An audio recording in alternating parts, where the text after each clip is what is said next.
sini kami ingin menanyakan ya kepada saudara saksi ya, hanya dua hal saja. Yang pertama adalah ya, pada saat saudara menerima surat kuasa dari saudara Samuel Huta Barat dan saudara Rostin Simanjuntak, yaitu kedua orang tua daripada korban Nofriansah Yosua Huta Barat, kemudian saudara sudah mulai melakukan mengirim atau melaporkan ya adanya dugaan tindak pidana pembunuhan berencana terhadap korban Nofriansah Yosua Huta Barat.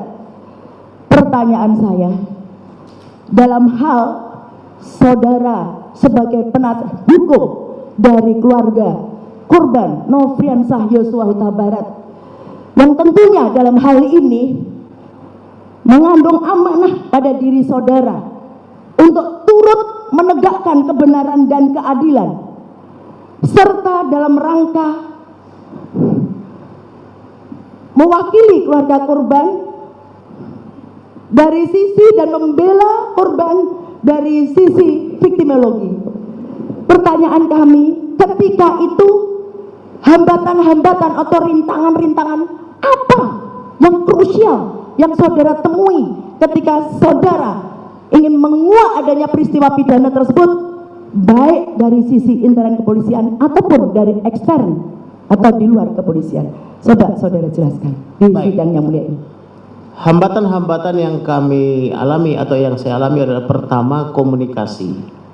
Karena alat komunikasi keluarga, dalam hal ini keluarga almarhum Brigadir Nofriansah Yosua Huta Barat, telah diretas dan atau dikacaukan oleh seorang diduga Irjen Pol U menggunakan alat-alat yang diduga milik daripada Barreskrim Polri. Nah, ini berdasarkan laporan intelijen yang saya investigasi.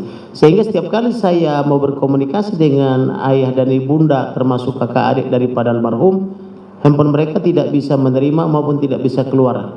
Sehingga saya harus menggunakan telepon orang lain yang berjarak 1 sampai 2 km untuk setiap kali saya mau berbicara, karena itu di luar perhitungan mereka. Maka 2 orang hadir di sini yang teleponnya sering saya gunakan, yaitu telepon daripada Rohani Simanjuntak dan Sangga Sianturi, saksi Sangga, di samping telepon yang lainnya.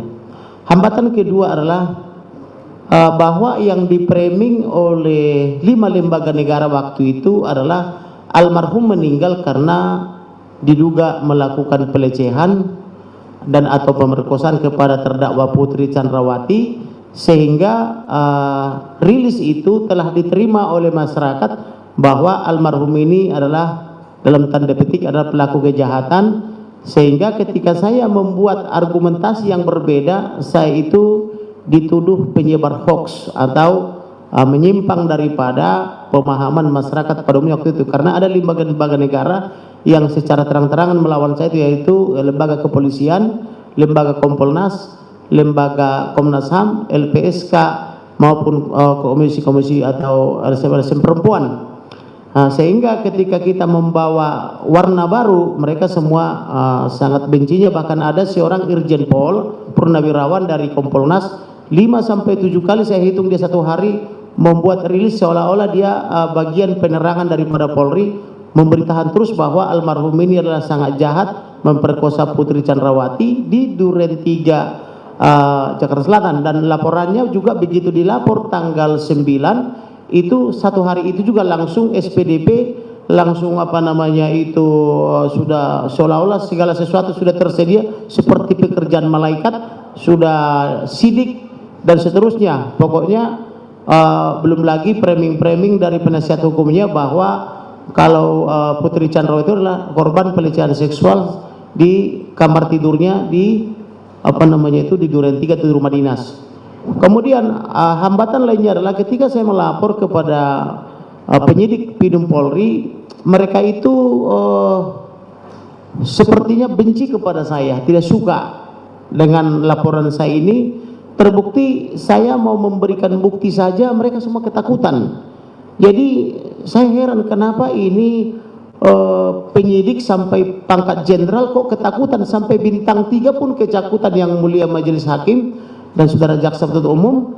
Sehingga saya waktu itu untuk mengatasi ketakutan mereka itu, saya bermohon kepada Kapolri supaya terdakwa Ferdy Sambo diberhentikan dulu sementara dari Kadipropam, supaya polisi ini punya keberanian atau penyidik ini punya keberanian untuk menangani perkara ini.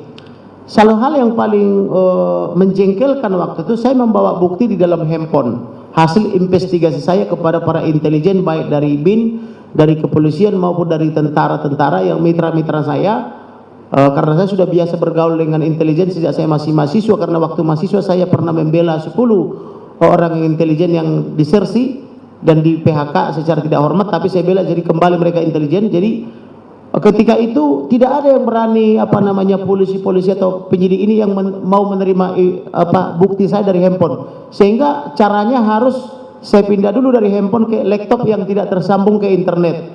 Dari laptop itu pakai USB dipindah lagi ke laptopnya penyidik.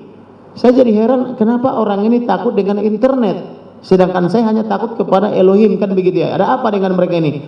Maka saya coba lagi pelajari, ternyata itulah saya dapat informasi bahwa ada alat-alat daripada kepolisian yang diduga sangat canggih yang memantau pergerakan ini semua, termasuk memantau pergerakan saya. Nah, kemudian maka saya pelajari lagi, maka ternyata saya ketahui berdasarkan dokumen, saya bawa juga dokumennya di sini yang mulia, ternyata Ferdy Sambo ini adalah Kasatgas Merah Putih.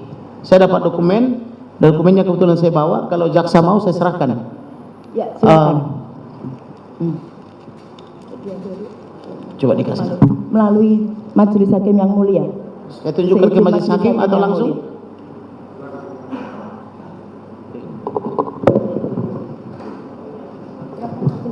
Ya. Mohon diserahkan pada majelis hakim yang mulia. Apa ini yang sudah Mas sampaikan? Oke.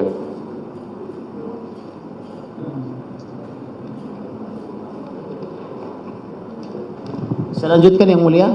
Ya, di dalam dokumen ini saya melihat bahwa hampir seluruh petinggi kepolisian ada di dalamnya, mulai dari jajaran penasehat, pelindung dan seterusnya, dan yang menjadi kasatgasnya adalah Ferdy Sambo ini. Oleh karena itu saya bermohon lagi, tanpa tidak menghormati ajas praduga tidak bersalah, maka saya mohon supaya terdakwa Ferdy Sambo dinonaktifkan dulu dari Kasatgas Merah Putih, tetapi yang dilakukan oleh Bapak Listio Sigit jauh melampaui yang saya minta, yaitu beliau diberhentikan dari Kasatgas Merah Putih, juga Kasatgasnya pun dibubarkan. Yang saya minta sebetulnya dinonaktifkan dulu supaya penyidik tidak takut, karena saya merasa heran, saya bertemu dengan bintang 1 sampai bintang 3 di kepolisian, mereka terang-terangan mengatakan cuma Kamarudin aja yang takut, kami aja ketakutan katanya. Itu di ruang jenderal bintang 3 dan disaksikan oleh jenderal-jenderal lainnya.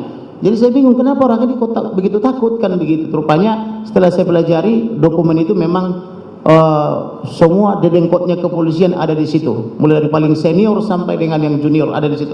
Oleh karena itu saya minta tolong nonaktifkan dulu. Lalu hambatan yang berikutnya adalah saya juga dilapor ke polisi sebagai penyebar hoax. Kemudian saya juga banyak mengalami bully-bullyan waktu itu, bahwa saya itu dianggap tukang sihir, saudara jaksa penuntut umum, dan juga ahli nujum dan sebagainya. Tetapi saya yakin dengan keyakinan saya, dengan iman saya, maka saya selidiki terus siang malam perkara ini. Kurang lebih saya 3 bulan tidak tidur, karena saya memang sudah biasa tidak tidur juga. Saya paling rebahan sebentar, kerja lagi. Maka banyaklah dokumen yang saya dapatkan, baik yang resmi, kebanyakan dari para intelijen, dengan cara tolong jangan buka nama saya karena saya masih aktif misalnya, atau dia mengirimkan dokumen melalui WhatsApp dengan cara menyembunyikan profilnya, hanya terkadang dibikin gambar boneka atau gambar wayang begitu, yang disebut oleh majelis hakim sebagai anonim. Gitu kira-kira saudara jaksa. Dan satu lagi yang paling sering adalah saya selalu dibuntuti pergi kemana dan sebagainya. Bahkan beberapa hari yang lalu saya pertemuan dengan klien di rumah makan sederhana di Ben Hill, tahu-tahu ada yang membuntuti saya, 2 orang pakai sepeda motor, kemana saya pergi difoto, dibuntuti. Bahkan ketika saya pergi dari situ masih ada terikot di handphone saya. Klien saya mengingatkan, apakah Bapak pakai pengawal? Ada loh yang membuntuti Bapak setelah pergi tarikan begitu. Kira-kira begitulah hambatannya saudara jaksa penuntut umum.